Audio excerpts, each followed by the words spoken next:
2025 IPL SRH versus CSK మ్యాచ్లో SRH సిఎస్కేపై 5 వికెట్ల తేడాతో మ్యాచ్ను గెలిచి ఎస్ఆర్హెచ్ యొక్క ప్లే ఆఫ్స్ అవకాశాన్ని సజీవంగా ఉంచారు. సిఎస్కే మ్యాచ్లో ఓడిపోవడం వల్ల వాళ్ళు ప్లే ఆఫ్స్ రేస్ నుంచి తప్పుకున్నారు. మొదట ఎస్ఆర్హెచ్ టాస్ గెలిచి ఫీల్డింగ్ ఎంచుకుంది. దీంతో బ్యాటింగ్కి వచ్చిన సిఎస్కే ఓపెనర్స్లో షేక్ రషీద్ ఇన్నింగ్స్లో మొదటి బాల్కి అవుట్ అయ్యాడు. మరో ఓపెనర్ ఆయుష్ మాత్రమే 30 పరుగులు చేసి అవుట్ అయ్యాడు.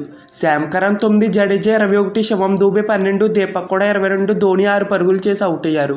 బ్రేవిస్ 42 పరుగులు చేసి సిఎస్కే తరపున మ్యాచ్లో హైయెస్ట్ రన్ స్కోరర్గా నిలిచాడు. దీంతో సిఎస్కే 19.5 ఓవర్లు ముగిసేసరికి 154 పరుగులు చేసి ఆల్అవుట్ అయ్యింది.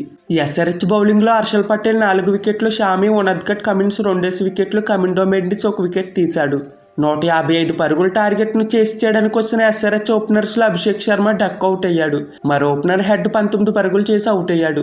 ఇషాన్ కిషన్ 44 పరుగులు, క్లాసెన్ 7, అనికిత్ వర్మ 19 పరుగులు చేసి అవుట్ అయ్యారు. చివరిలో కమిండో మెండిస్, నితీష్ కుమార్ రెడ్డి కలిసి మ్యాచ్ను కంప్లీట్ చేశారు. కమిండో మెండిస్ 32, నితీష్ కుమార్ రెడ్డి 19 పరుగులు చేసి నాట్అవుట్గా నిలిచారు.